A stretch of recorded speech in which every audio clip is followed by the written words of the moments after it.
nine, five, four,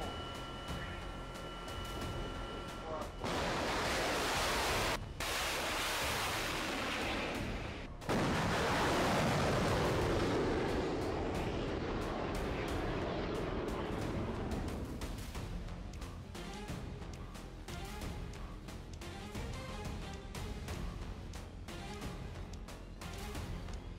노르웨이가 한화가 제안한 천무를 긍정적으로 평가했습니다. 유럽 항위산업 전문 온라인 플랫폼 디펜스 인더스트리의 보도에 따르면 노르웨이 국방부는 한화가 제안한 천무 MLRS 공급 제안에 대해 우호적인 반응을 보였다고 하는데요. 이미 2월 26일 노르웨이 오슬로에서 열린 한화 노르웨이 산업의 날 행사에서도 콩스버그 디펜스와 남모 등 노르웨이 방위산업 주요 관계자 30여 명이 참석했으며 양국의 군사협력 강화의 중요성을 강조한 바 있습니다. 그러나 실전만큼 강력한 쇼케이스는 없다고 했던가요? 최근 후티 반군에 대한 공격에서 보여준 천무의 활약이 노르웨이 방산업계의 마음을 흔든 것인데요. 그러나 사실 그동안 대한민국의 K239 천무는 수출 시장에서 커다란 핸디캡을 갖고 있었습니다. 성능은 분명 미국의 하이마스보다 뛰어났음에도 정작 바이어들에게는 외면을 받아왔던 것인데요. 다연장 로켓에서만큼은 그만큼 실전에서 입증된 평판과 신뢰도가 중요했기 때문입니다.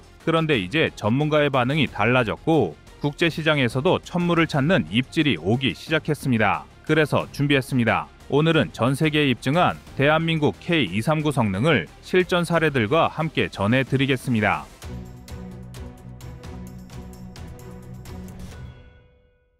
그동안 후티 반군은 미국은 물론 사우디 같은 온건적인 이슬람 국가들에는 눈엣 가시 같은 존재였습니다. 이슬람 근본주의 조직인 만큼 사상적으로 매우 위험한 집단인데다가 반군이라는 이름과는 달리 이들은 예멘의 공화국 수비대와 정규군을 그대로 흡수하여 세력을 키워왔습니다. 과거부터 후티 반군의 공격으로 사우디의 인명과 시설 피해도 상당했는데요. 2021년엔 사우디의 아람코 정유소를 공격하는가 하면 2022년에는 아부다비 공격 사건으로 아부다비 국제공항에 있던 인력 중 3명의 사망자와 6명의 부상자가 발생했습니다. 또 같은 해 사우디 남서부 자잔 지방에서도 사우디아라비아군 병사 4명이 목숨을 잃는 사건도 있었습니다. 2022년 휴전 협정 이후에도 후티 반군의 공격이 이어지자 사우디도 결단을 내릴 수밖에 없었는데요. 지난 11월 12일 예멘 북부의 사다 지역을 포격했습니다. 이스라엘 하마스 전쟁 발발 초기 예멘 후티 반군이 발사한 미사일을 홍해 북부에 배치된 미 해군 알레이버크급 구축함이 격추한 사실이 있는데요.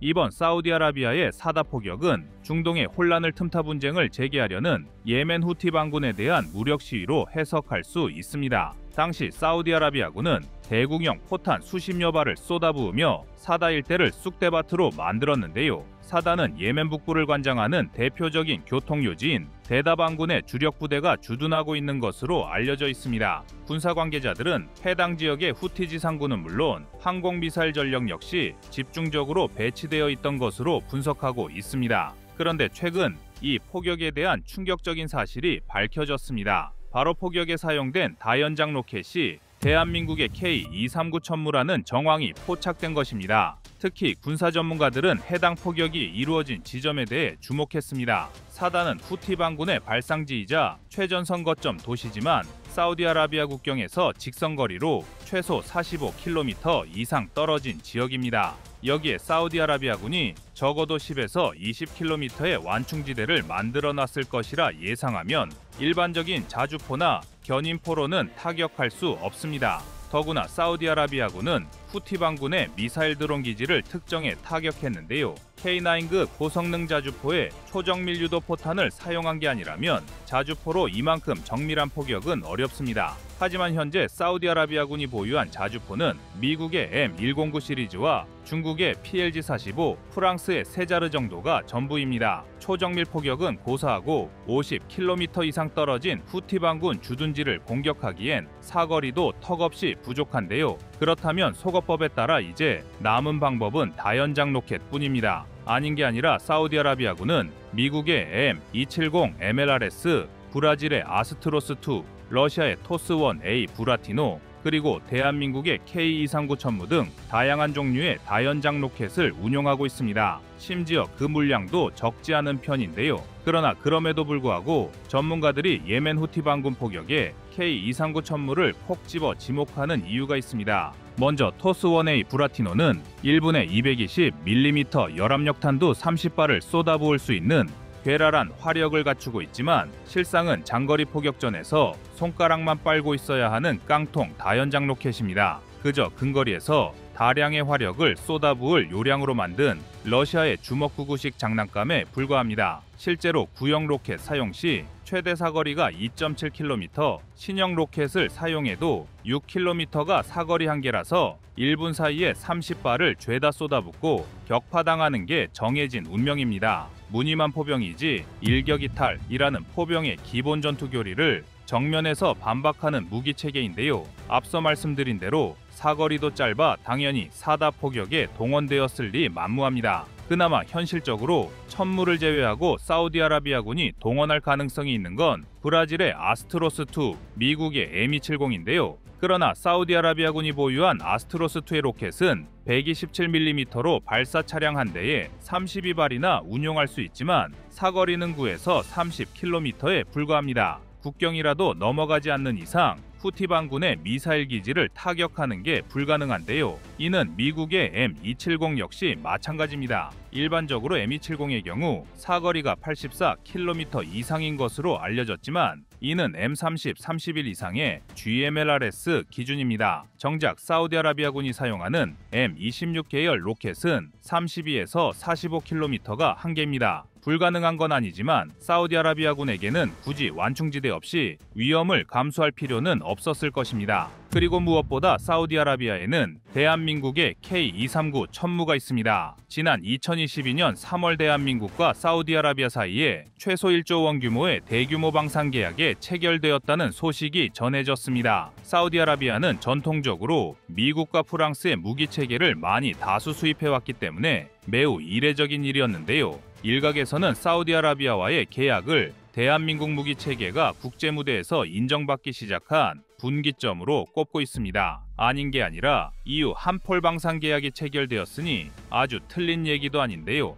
그러나 정작 당시에는 어떤 무기 체계가 수출되었는지 공개되지 않았습니다. 사우디아라비아 측에서 내용이 발설될 경우 계약을 무효로 돌리겠다는 매우 강경한 요구를 해왔기 때문인데요. 그러나 이런 강력한 엠바고를 깬 것은 정작 사우디였습니다. K239의 인도가 끝난 지난 4월 사우디 국방부는 남부 포병부대 격려 영상에서 실전 배치된 천무두문을 공개한 것이죠. 과거부터 사우디아라비아군은 자신들이 운용 중인 장비 편제를 극비에 붙이며 외부 노출을 극도로 꺼려왔는데요. 그런 사우디아라비아군이 의도적으로 천무를 노출했다는 건 실전 배치 완료 후 위력을 과시하기 위함이었을 것으로 분석됩니다. 쉽게 말해 이제 자신들이 원거리 정밀 타격 능력을 갖추었으니 까불지 말라고 선언한 셈이죠. 사우디아라비아군에 배치된 천무는 표준 사거리 45km, 내외에 230mm 무유도 로켓뿐만 아니라 사거리 80km에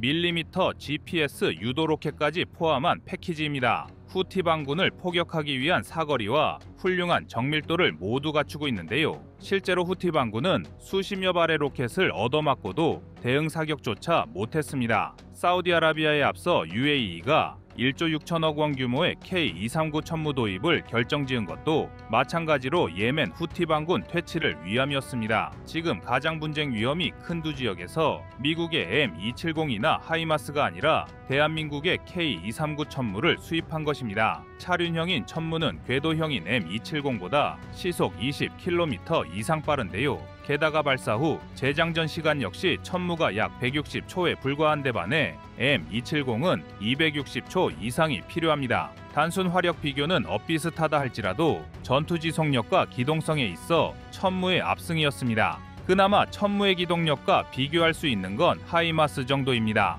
하지만 하이마스는 공중 수송을 위해 로켓 발사대를 일개로 줄였고 덩달아 화력도 천무의 반토막이 되었습니다. 미국처럼 동맹국의 모든 분쟁에 참여할 게 아니라면 천무의 화력에 손을 들어줄 수밖에 없습니다. 더군다나 천무의 230mm, 239mm 로켓은 기갑 차량까지 관통할 수 있는 집속탄두를 탑재할 수 있습니다. 포드당 6발, 총 12발의 230mm 로켓을 고작 1분 만에 전부 쏟아부을 수 있는 천무의 능력을 감안하면 7,728발의 자탄이 문자 그대로 강철비처럼 쏟아지는 것입니다. 심지어 천무는 자동화된 사격 통제 체계를 활용해 1분에 12발을 모두 다른 표적을 향해 발사할 수 있습니다. 마음만 먹으면 특정 지역이 아니라 국경지대 전체를 포격할 수도 있는 것입니다. 이에 업계에서는 천무 수출에도 탄력이 붙을 것으로 전망하고 있는데요. 특히 중동에서는 대한민국 포병 전력의 화력을 한번 경험한 이상 또 다른 개량형 모델 역시 요구할 것으로 예상합니다. 국제방산 시장에서 무기 체계는 다양한 항목을 평가받고 검증받기 마련입니다. 우선 성능이 가장 우선일 것이고 가격과 평판도 중요한 요소입니다. 여기에 제조국의 신뢰도 역시 고려하지 않을 수 없습니다. 최근에 글로벌 방산물자 계약건을 살펴봐도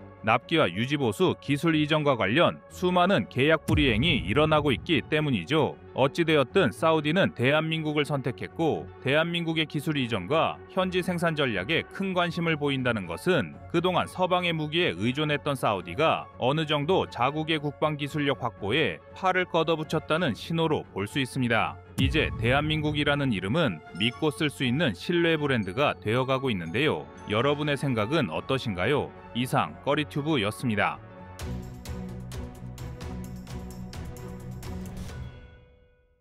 다음은 25년 3월 24일 페루 천무 검토 영상입니다. 페루가 진행하는 신규 다연장 로켓 사업은 총세대 다연장 로켓과 탄약 보급 차량, 정찰 차량, 정비 차량을 각 한 대씩 구매할 계획입니다. 언뜻 도입 수량만 놓고 보면 한국이 굳이 이런 작은 사업까지 참여해야 할 가치가 있는지 의문이 드는 분도 계실 것 같은데요. 폴란드와 200문 이상의 수출 계약을 체결하고 사우디아라비아와 UAE에도 수출된 천무는 세계 시장 2위에 올라와 있는 만큼 더 큰 계약 규모를 원할 수 있습니다. 하지만 그럼에도 불구하고 우리 대한민국이 중남미 등 다양한 시장을 공략해야 하는 진짜 이유는 특정 국가에 대한 방산 점유율을 하락시킬 필요가 있기 때문입니다. 2020년부터 2024년까지 5년 동안의 방산 수출 실적을 분석해보면 폴란드가 차지하는 비중은 무려 46%에 육박합니다. 2위인 필리핀이 14%, 3위 인도가 7% 정도의 비중을 차지한다는 걸 고려하면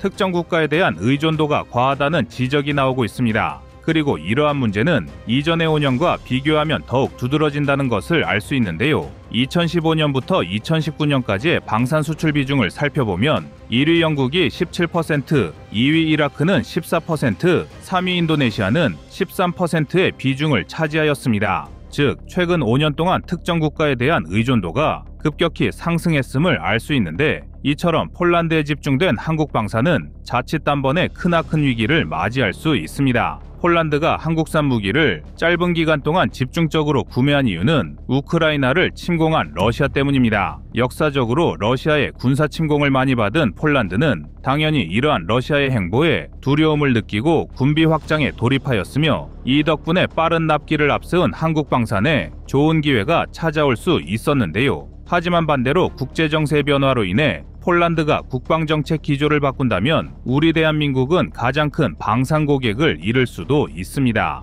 게다가 유럽은 최근 8천억 유로를 동원하는 재무장 계획을 발표하며 유럽산 무기 구매를 촉구하고 있는데 비록 폴란드 대통령이 나토와의 기자회견에서 한국 무기를 극찬하며 유럽 방산의 약점을 지적했더라도 언제든 EU의 정책 기조를 따라갈 위험은 남아 있습니다. 따라서 한국은 지속적인 방위 산업의 성장을 위해 수출 시장을 다변화하려는 노력이 반드시 필요하며 중남미 지역은 한국 방산의 새로운 활로가 될 것입니다. 중남미 지역은 큰 군사 분쟁이 없었던 터라 대규모의 군비 지출이 이뤄지던 지역은 아니었습니다. 브라질을 비롯하여 나름대로 지역 강국에 올라와 있는 국가들이 없는 것은 아니지만 유럽, 중동 등에 비하면 무기 지출이 크지 않은 것은 맞는데요. 그랬던 중남미가 최근에는 변화한 모습을 보여주고 있습니다. 그동안 상대적으로 군비 지출이 없었다는 것은 반대로 말하자면 구식 무기를 오랫동안 사용해왔다는 뜻도 됩니다. 실제로 페루 육군의 주요 장비 현황을 살펴보면 전차는 1958년에 개발된 소련제 T-55를 사용하고 있으며 자주포는 미국제 M109A2를 사용하고 있습니다. 참고로 M109A2 자주포는 한국이 이미 1980년대에 라이선스 생산 이후 자체적인 개량을 통해 K-55A1으로 개량하여 사용하고 있는 만큼 T-55 수준은 아니더라도 꽤나 구식 전력을 보유하고 있는 셈인데요.